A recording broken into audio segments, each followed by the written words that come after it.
అందమైన చర్మ సౌందర్యం మీ సొంతం. Second aqua radiance deep cleansing gel.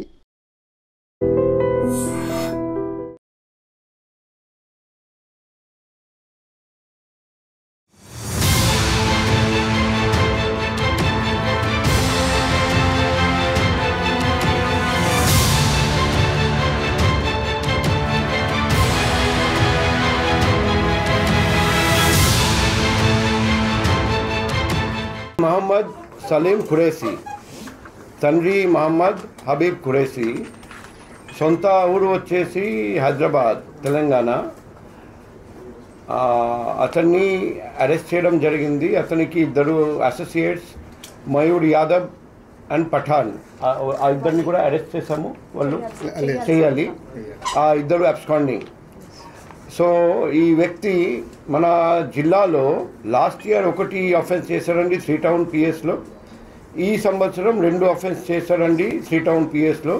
అంతా ప్రాపర్టీ రికవరీ అయింది, ఇక్కడ చూపిస్తున్నాం. అది కాకుండా ఒక బండి మనం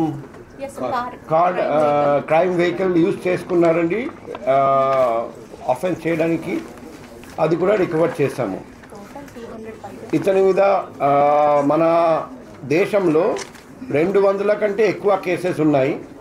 అందులో మహారాష్ట్రలో 105 కేసెస్, అందులో ముంబైలో 35, పూణేలో 70, ఆంధ్రప్రదేశ్లో 5 కేసెస్, అందులో వైజాగ్లో 3, గుంటూరులో 2, తెలంగాణలో 65 కేసెస్, రాజస్థాన్లో 1 కేసు, గుజరాత్లో 1 కేసు, కర్ణాటకలో బెంగళూరులో 6 కేసెస్. అందులో ల్యాండ్మార్క్ కేసెస్ ఒకటి 2001లో ఈ సలీం ఖురేషీ ఇంకా కొందరు కలిసి ముంబైలో గ్యాంగ్స్టర్ ఛోటా రాజన్ ఇంట్లో ప్రవేశించి 10 కోట్ల విలువైన బంగారం మరియు వజ్రాల ఆభరణాలు దొంగలించారు. మరి 2012లో రాజస్థాన్కి చెందిన ఎమ్మెల్యే గారి ఇంట్లో కూడా చోరీకి పాల్పడ్డారు.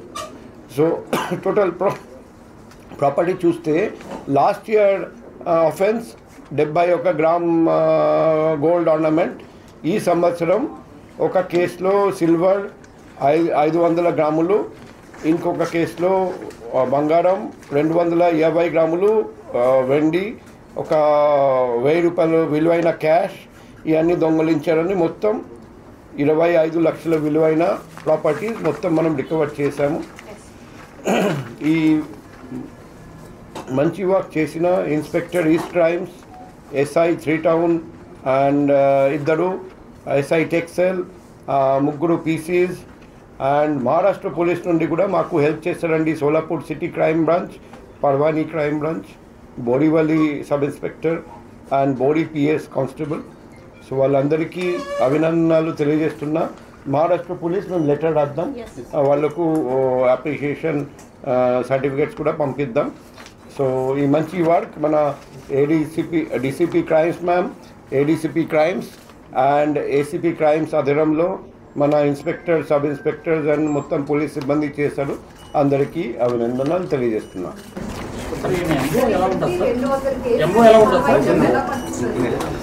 ఇప్పుడు మీరు అందరికీ తెలుసు అనుకుంటా, మనకు సీసీటీవీ ఫుటేజ్ దొరికింది. ఆ సీసీటీవీ ఫుటేజ్లో క్లియర్గా అతను కనిపిస్తున్నారు. అతను 200 పైన కేసెస్ చేశాడు కాబట్టి ధీమా ఎక్కువ, ధైర్యం ఎక్కువ. కాబట్టి చాలామంది కొత్త నేరాలు చేసేవాళ్ళు ముసుగు ధరించుతారు. అతనికి అది కూడా అక్కర్లేదు. ఇక్కడ మాత్రం ముసుగు పెట్టాము, కానీ అఫెన్స్ చేసేటప్పుడు ముసుగు లేకుండా చేస్తారు. ఎందుకంటే అతనికి ధీమా ఉంది, ఎవరు పట్టుకోలేరని. సో మేము పట్టుకున్నాము.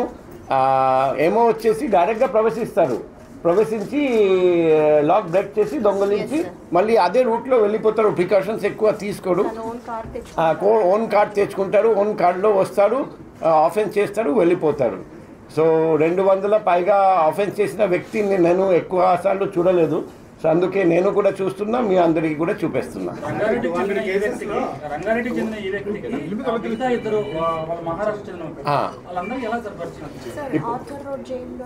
ఆర్థర్ రోడ్ జైల్లో ఉన్నప్పుడు పరిచయం అయింది. ఎందుకంటే ఈ కేసులు మోస్ట్ ఆఫ్ ఆల్ పోలీసు వాళ్ళు ఛేదించారు. అతను లోపలికి వెళ్తారు, కొన్ని రోజులు ఉంటారు, బయటికి వస్తాడు, మళ్ళీ అఫెన్స్ చేస్తారు. అతనికి జైలు వెళ్ళడం అంటే ఎటువంటి భయం లేదు, అఫెన్స్ చేయడం అంటే ఎటువంటి దిగులు పడరు. సో కాబట్టి అంటే ప్రొఫెషనల్ క్రిమినల్ అంటే ఒక నిదర్శనం మనం అనుకోవచ్చు. మేము అటువంటి వ్యక్తిని మహారాష్ట్ర పోలీస్ హెల్ప్ తీసుకొని పట్టుకున్నాము. అండ్ తర్వాత మిగిలిన అందరికీ కూడా తెలియజేస్తున్నాం.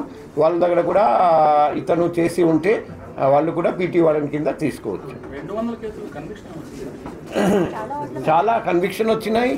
జైల్లో ఉన్నారు, బయటికి వచ్చారు. లాస్ట్ 25 years నుండి అఫెన్స్ హిస్టరీ ఉంది. ఫాస్ట్ అఫెన్స్ నేను అనుకుంటా 2000 నుండి స్టార్ట్ చేశారు. లాస్ట్ 25 years నుండి అఫెన్స్ చేస్తూనే ఉన్నారు. కన్విక్షన్ జరుగుతూనే ఉన్నాయి. లోపలికి వెళ్తూ ఉంటారు, బయటికి వస్తూ ఉంటారు, అఫెన్స్ చేస్తూ ఉంటారు. ఏం చేస్తున్నాడు సార్? 200 కేసులు అంటే చోటరాజంలో చేసిన దానికి సెట్ అయిపోవచ్చు. అట్లాంటిది ఏం చేస్తున్నాడు? ఆయన మోటో ఏంటి అసలు? మోటో అంటే లగ్జరియస్గా లైఫ్ స్పెండ్ చేయడం. బయటికి అది దొంగతనం చేసిన తర్వాత డబ్బు ఖర్చు పెట్టడం. మేము దొంగతనం ఈసారి జరిగిన తర్వాత వెంటనే పట్టుకున్నాం.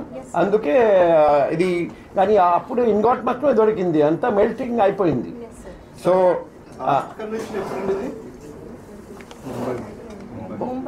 ముంబైలో లాస్ట్ కన్విక్షన్ 2024. ఆ కన్విక్షన్ తర్వాత జైలు నుండి బయటికి వచ్చిన తర్వాత ఈ అఫెన్స్ చేశారు.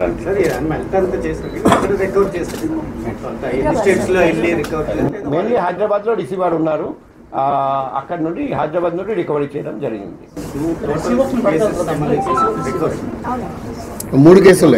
ఒక కేసులో ఇంపాక్ట్ ప్రాపర్టీ ఫైనాన్స్ లో పెట్టింది. రిసీవర్ మనం చాలామంది రిసీవర్స్కి తెలియదు, నాలెడ్జ్ లేకపోతే, ఇంటెన్షన్ లేకపోతే మేము కేసులో పెట్టలేము. చాలామంది రిసీవర్స్ మేము ఏం చూస్తున్నామంటే, నెంబర్ 1 మిమ్మల్ని అరెస్ట్ చేసి జైలు పంపిస్తామంటే ఒక ఏమి రికవరీ ఇవ్వడు, నెంబర్ 1. నెంబర్ 2 వాళ్ళు చాలామందికి తెలియదు, ఇంటెన్షన్ లేదు. వాళ్ళకు నా గోల్డ్ నేను ఇస్తున్నా అని అమ్ముతున్నా అని అలా చెప్తారు.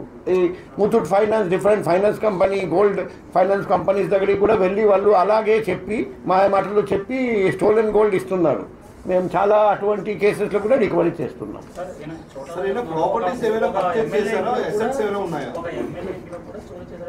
అవును, అది అట్లా డిస్క్రిమినేషన్ చేయరండి. డబ్బు ఉంటే చాలు, అది ఎమ్మెల్యే మాత్రం చేయాలి, చోటా రాజన్ గ్యాంగ్స్టర్ మాత్రం చేయాలి అనేది ఆ పార్షియాలిటీ లేదు అతనికి. అదే దొరికితే చాలు. 200 పైన కేసెస్ అంటే అన్ని దాంట్లో అతనికి పెద్ద అమౌంట్ దొరకలేదు. ఈ 3 కేసు చూసినా కూడా ఒక కేసులో ఓన్లీ 500 grams వెండి దొరికింది, అయినా చేశాడు. అండ్ మీ ప్రశ్న అది మంచి ప్రశ్నము. మేము ప్రతి ఇంపార్టెంట్ దొంగతనం కేసులో, ప్రాపర్టీ అఫెన్స్ కేసులో ఫైనాన్షియల్ ఇన్వెస్టిగేషన్ చేయమంటున్నాం, ప్రొసీడ్స్ ఆఫ్ క్రైమ్ గుర్తించమని చెప్తున్నాం. అది చూసి ఆ ఆస్తులు అన్నీ గుర్తించి ఇప్పుడు కొత్త BNSS ప్రకారం మనం అటాచ్మెంట్ చేయొచ్చు. అన్ని ప్రొసీడ్స్ ఆఫ్ క్రైమ్ అటాచ్ చేయమని చెప్తున్నాం. ఫైనల్గా కోర్ట్ ఆర్డర్ తీసుకొని ఆప్షన్ చేసుకోవచ్చు, అది కూడా చేయమంటున్నాం. అది గాజా కేసులో కూడా చేయమంటున్నాం, ప్రాపర్టీ అఫెన్స్ కేసులో కూడా చేయమంటున్నాం. సో కానీ అది టైం టేకింగ్ ప్రాసెస్. వేరే రాష్ట్రంలో అతను మహారాష్ట్ర, తెలంగాణ మెయిన్లీ ఉన్నారండి. ఎక్కడెక్కడ ప్రాపర్టీస్ కొన్నారు, ఎక్కడెక్కడ గుర్తించడం, చాలా చోట్ల బెనవి ప్రాపర్టీస్ ఉంటాయి. సో మేము గుర్తించడం ఒక టైం టేకింగ్ ప్రాసెస్, అది కూడా ఖచ్చితంగా చేస్తాం. ఫ్యామిలీ బ్యాక్గ్రౌండ్లో ఎవరైనా బ్రదర్స్ కానీ వీళ్ళ రిలేషన్స్లో ఇంకా ఎవరైనా ఇటువంటి కార్యక్రమాలు చేపడుతున్నట్టు అది తెలియదు. అది అతను just luxurious life style maintain చేయడానికి పని స్టార్ట్ చేశారని మాకు తెలిసింది. సార్ నిన్న చాలా ఇంపార్టెంట్ కేసు వైజాగ్లోనే కృష్ణరాజుని అరెస్ట్ చేశారు. అతను మన కేసు కాదు, మన కేసు కాదు, అది గుంటూరు కేసు. ఆ కేసు సంబంధించిన ఏదైనా ప్రశ్న అడగాలంటే మీరు గుంటూరు పోలీసుతో అడగండి. ఇప్పుడు BNSS ప్రకారం ఒక ముద్దాయిని మన భారతదేశంలో ఎక్కడ ఉన్నా పట్టుకొని రావచ్చు. మాకు కూడా పవర్స్ ఉన్నాయి, గుంటూరు పోలీస్కి కూడా పవర్స్ ఉన్నాయి, అందరికీ పవర్స్ ఉన్నాయి. కాబట్టి ఆ ప్రశ్న ఆల్రెడీ పేపర్లో కూడా వచ్చేసింది, మీకు తెలియని ఏముంది. Thank you. మేము అందరికీ రివార్డ్ ఇస్తాం ఖచ్చితంగా, ఈ మొత్తం టీంకి రివార్డ్ ఇస్తాం, ఎందుకంటే ఇది చాలా పెద్ద పని. ఇప్పుడు మాకు ఒక సీనియర్ ఆఫీసర్ ఫోన్ చేశారండి, ఇలా జరిగింది. మరుసటి రోజు నేను చెప్పాము కేసు డిటెక్ట్ అయింది, మరుసటి రోజు నేను చెప్పాను ముద్దాయిని కూడా పట్టుకున్నాం. అంటే 2 days లోపల పట్టుకొని రావడం జరిగింది. ఇమీడియట్గా ట్రేస్ చేయడం, ముంబై మన మహారాష్ట్ర వరకు వెళ్ళడం, మహారాష్ట్ర నుండి పట్టుకొని రావడం, అది చాలా చాకచక్యంగా చేశారండి. ఈ రికవరీకి టైం పడింది, ఈ property recovery and car recovery, కానీ మన వాళ్ళు చాలా ఫాస్ట్గా చేశారండి. అందరికీ రివార్డ్ ప్రకటిస్తున్నాం. నిజంగా ప్రస్తుతం ఉన్నటువంటి సమాజం దేనికి ప్రయారిటీ ఇస్తుంది? ఆర్థిక సంబంధాల చుట్టూ మాత్రమే తిరుగుతోంది. మళ్ళీ ఎన్నికలంగానే చాలా విరక్తి కలుగుతాం. మంచి అనిపిస్తుంది కదా, లేడీస్ కూడా ఛాలెంజింగ్ జాబ్స్ చేసినప్పుడు చాలా బాగుంటది. ట్రాఫిక్ అసిస్టెంట్స్ గా నియమించిన ట్రాన్స్జెండర్స్ అందరితో సాల్యూట్ చేయించుకుంటున్నారు. ఫుడ్ డెలివరీ ఇవ్వటానికి వెళ్ళినటువంటి డెలివరీ బాయ్ అనిల్ పై కళ్ళ ముందు